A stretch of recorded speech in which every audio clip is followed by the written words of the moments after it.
Bonjour monsieur, moi c'est Sokhna Fatou Thiely TV. Donc avant de démarrer, est-ce que vous pouvez vous présenter aux internautes s'il vous plaît? Bonjour Sokhna Fatou, bonjour chers amis internautes de Thiely TV. Bonjour également la population de Malicounda, de Sindia et de Mbour. Me présenter, je suis Luthier, comme on me surnomme dans les réseaux, et je suis vice-coordinateur de Andahar sur nos communes de Sindia. Voilà. Alors, est-ce que vous pouvez nous apporter des éclaircissements sur l'affaire Fabrimetal? Depuis quand est-ce qu'ils se sont implantés à Sindia? Oui, Sokhna Fatou, les éclaircissements sur Fabrimetal, oui,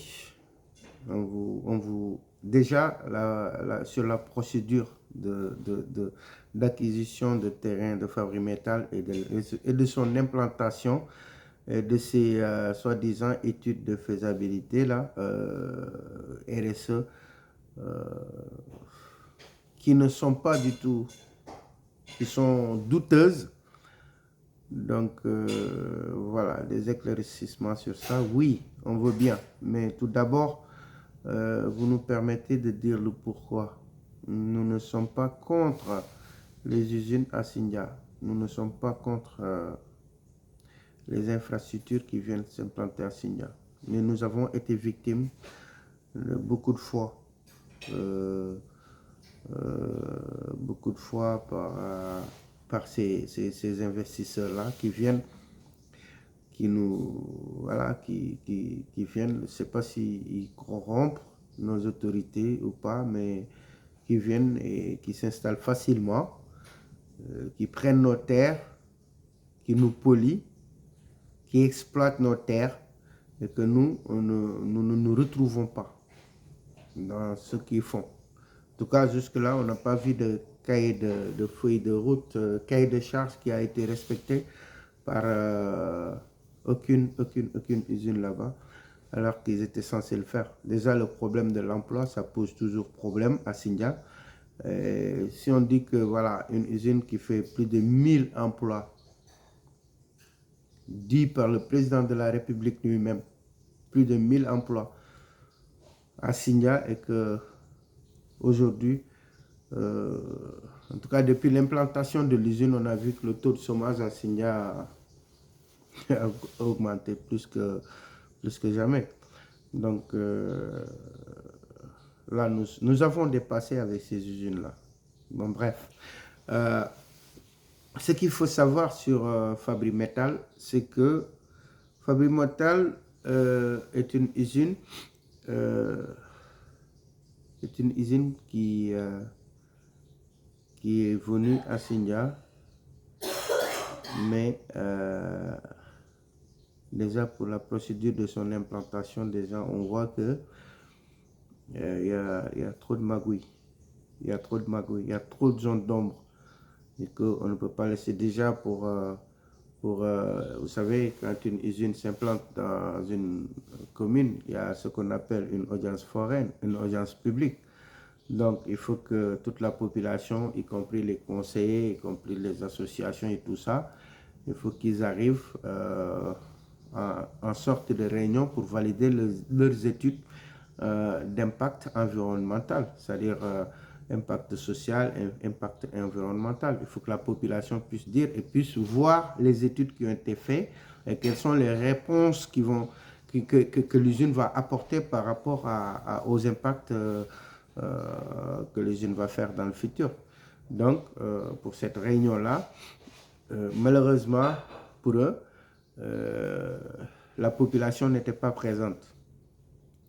Et aussi, on a même des conseillers qui ont fait savoir au sous-préfet, en tant que le représentant de l'État, que la population n'était pas présente, qu'il fallait renvoyer l'audience jusqu'à ce qu'on puisse réunir. Parce que il n'y avait pas de communication en fait. C'était fait, en fait, en gros, juste pour valider le projet. Et on ne sait pas pourquoi. Un projet même dans la salle, il n'y avait pas. Si encore il y avait le maire, le maire lui-même, s'il était dans la salle, on pouvait comprendre. Mais il n'y avait ni le maire, ni la moitié des conseillers, ni la population dans la salle. Et ils ont validé le projet en vertu de quoi? Vous voulez faire une usine. Vous avez appelé la population pour savoir s'ils ont accepté ou pas. La population n'est pas là. Et vous validez le projet au nom de la population alors que la population n'est pas là. Si ce n'est pas des magouilles qui sont derrière, vous me direz c'est quoi? Donc, c'est par rapport à ça et beaucoup d'autres alertes qui nous font croire que c'est pas clair leur usine là, c'est pas clair. Parce qu'une usine de fabrique métal, juste qui demande 10 hectares. Et quand au moment où il donnait à Toit et Fort pour qu'il fasse son usine, il y avait toute la population qui est venue. On savait déjà c'était qui, la terre qui lui a été cédée appartenait à qui. Mais maintenant à Toit et Fort. À Toit et Fort. C'est qui lui a donné les terrains là? C'est qui? C'est les terrains de qui? Quand est-ce qu'ils ont fait des délibérations de 10 hectares? Alors que nous sommes au courant que les nouvelles lois là, à partir de 10 hectares, le sous-préfet est automatiquement impliqué. Plus de 10 hectares, c'est le gouverneur, ainsi de suite, ainsi de suite. Donc le sous-préfet qui vient, qui fait valider ce projet-là à Sindia, ne peut pas nous dire que le projet date de 2 ans avant. Parce que si le projet datait de 2 ans avant, il devait savoir que ce n'est pas un projet qui est bien. Parce que comment tu peux implanter un projet à l'insu d'une population et venir après lui faire valider ça et que voilà, à son insu. Donc c'est pas clair, c'est quelque chose qui n'est pas clair. Et nous à Sindia, on est arrivé à un stade où on ne peut plus laisser des choses comme ça passer dans l'ombre. Parce que voilà, on ne peut pas nous permettre d'accepter des genres de choses comme ça. C'est impossible. C'est impossible. Nous, ce qu'on demande sur Fabrique Métal, ce n'est pas de ne pas faire l'usine, mais c'est de faire des études précises sur les impacts sociaux, sur les impacts environnementaux et tout ça, et de mettre la population au courant de ça. Ils sont forts de toute façon. Ils ont l'habitude de venir corrompre la population, de leur faire croire le ciel, alors que ce n'est pas le cas. Donc, si réellement il n'y a pas de problème derrière, pourquoi ils ne viennent pas faire comme ils faisaient? De toute façon, c'est la même équipe municipale qui est là. Vous vous rendez compte que une audience publique où il n'y a pas le maire, et le projet a été signé par le 4e adjoint au maire. Il était où le maire? Il était où? Pourquoi il n'est pas venu? Tout ça, ça reste à croire qu'il y a des choses. Et dans la même zone, nous avons des problèmes, nous avons beaucoup de problèmes là-bas que nous devons régler déjà avant de parler de l'implantation de l'usine. Voilà, en gros. Quels sont les impacts causés par ces usines? Les impacts causés par ces usines, c'est clair, hein? Ça on va laisser aux spécialistes le donner, parce que moi je vais parler de l'impact social, hein? Parce que là aujourd'hui, avant à Sindia, je me souviens, il y avait un certain nombre d'offres de bouche à oreille, parce que là-bas c'est pas officiel, les gens sont dans l'informel, mais quand même la jeunesse de Sindia arrivait à bidouiller, à bricoler, à trouver du boulot, en tout cas dans les carrières, dans machin.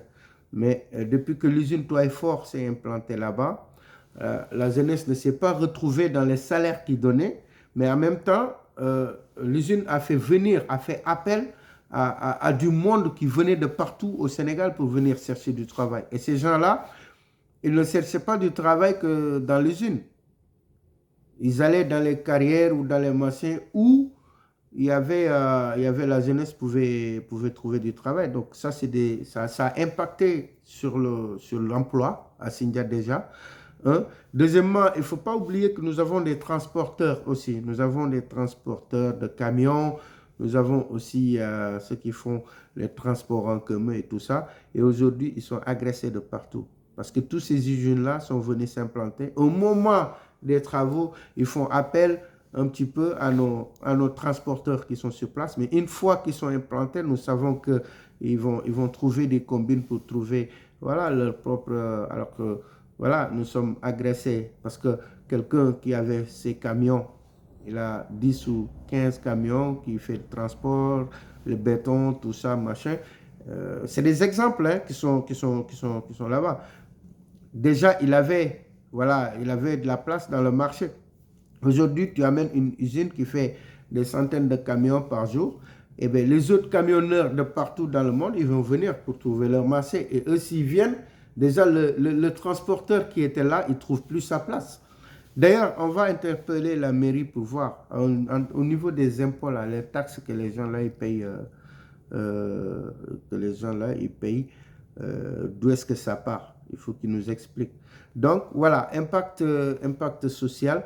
Voilà, vous voyez, donc je vous ai donné l'exemple des camionneurs, de l'emploi sur la jeunesse, ça tourne autour de ça.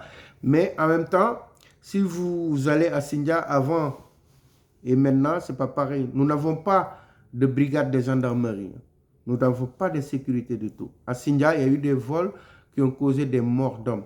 Aujourd'hui, à cause de ces usines-là, Sindia est envahi. Vous passez sur le carrefour, vous voyez la jeunesse qui commence à vraiment consommer l'alcool d'une manière abusée.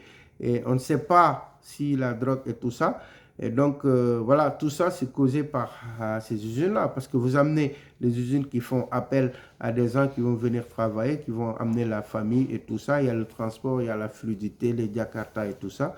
Donc, voilà. Donc, ça nous a impacté et c'est visible de partout.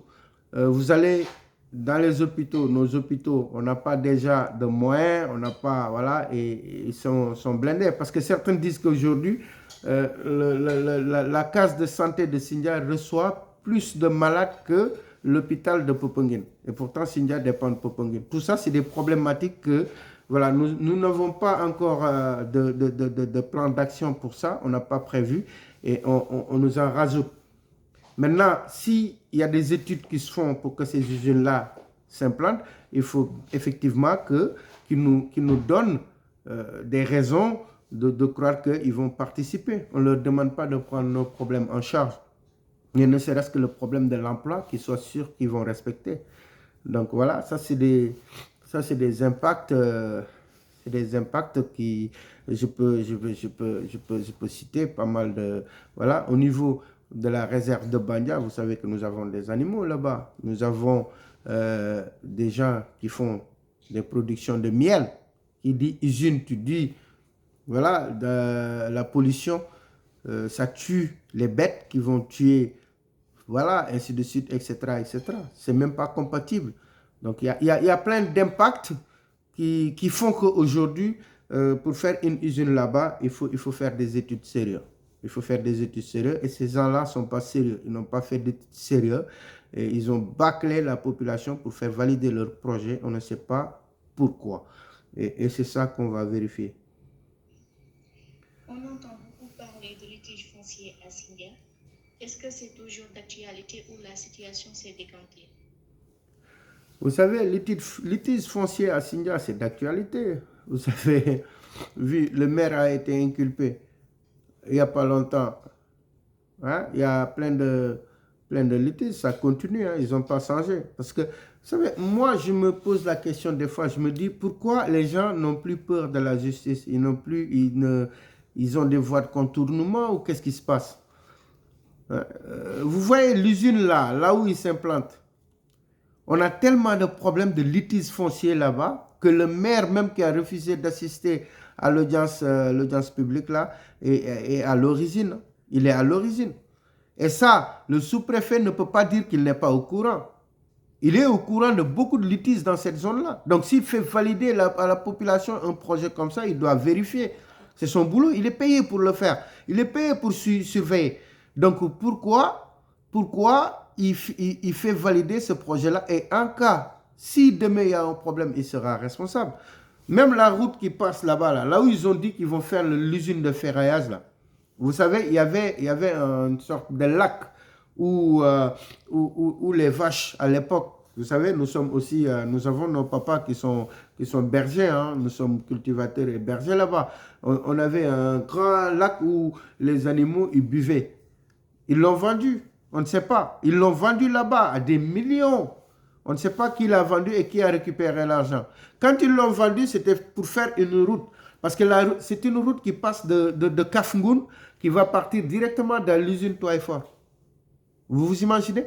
On n'a pas de route qui relie nos deux villages en fait. C'est une route qui pouvait aller au moins jusqu'à Kinyabur. Mais ils ont vendu notre lac, hein, pour éliminer l'élevage chez nous et donner cette route-là en privé, une route privée à l'usine Toifor. Comment pouvez-vous imaginer ça? On nous a vendu et l'argent même qu'ils nous ont vendu, on ne sait pas qui l'a pris. Alors que des siècles et des siècles, le lac était là, les animaux buvaient ici, hein, on faisait l'élevage et tout ça. Hein, nos parents peuvent souffler parce que voilà, c'est un lac qui gardait de l'eau et tout ça, hein, qui était depuis, hein, comme on le dit, Tchosan, c'est nous. Eh bien, Tchernodian et ses conseillers l'ont vendu et c'est une route qui passe là-bas et cette route-là ne nous sert même pas. Il sert à l'usine Toifor. On ne peut même pas passer là-bas pour aller à Kinyabur ou aller à quelque part. C'est une route. Ils ont vendu notre lac pour donner ça à des Chinois. Vous vous rendez compte? Et vous dites que est-ce que les litiges fonciers sont d'actualité là-bas? Dans cette même zone-là, il y a plein de litiges, plein de litiges fonciers là-bas, dont on cite le nom du maire qui l'a acheté. Comment un maire peut acheter des terres pour revendre? Dans la même zone là-bas, il y avait nos parents Peul qui avaient une association qui avait des terres là-bas. À ce qui paraît, ça, il va falloir faire des enquêtes sur ça. À ce qui paraît, ils l'ont vendu à Tchernodian. 25 hectares. Comment pouvez-vous imaginer un maire qui est censé accompagner la population, qui achète des hectares pour les revendre après? Ce n'est pas un conflit, ça.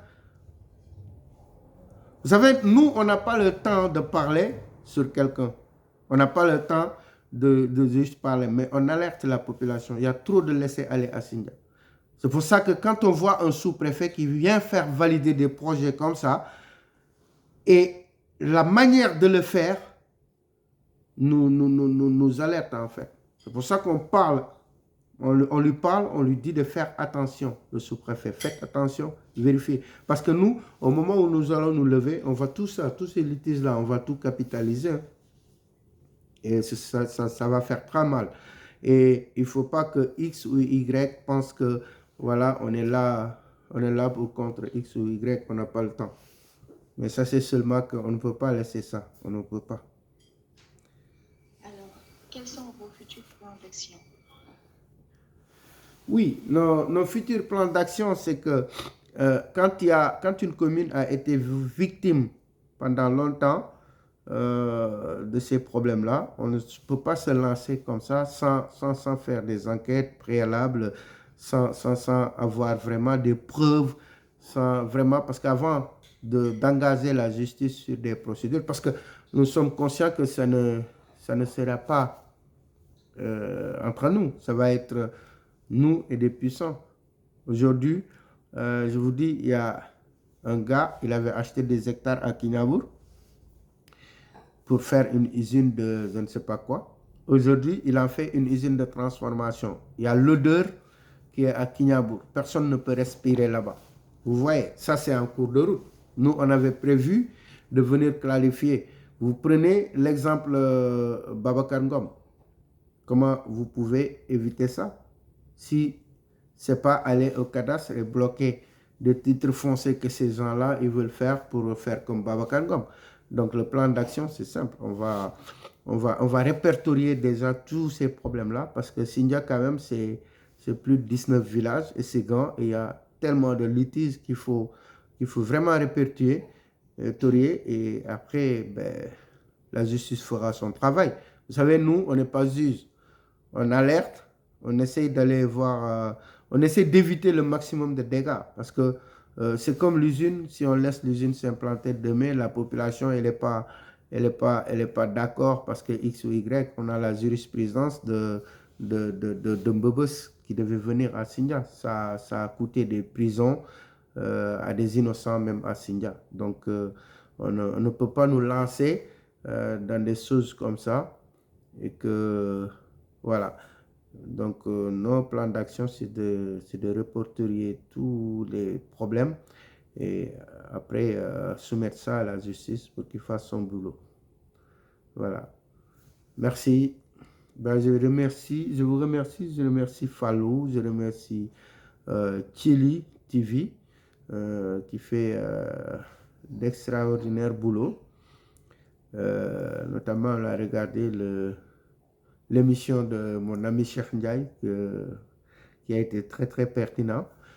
Donc voilà, on vous remercie et on vous dit bonne continuation. Merci.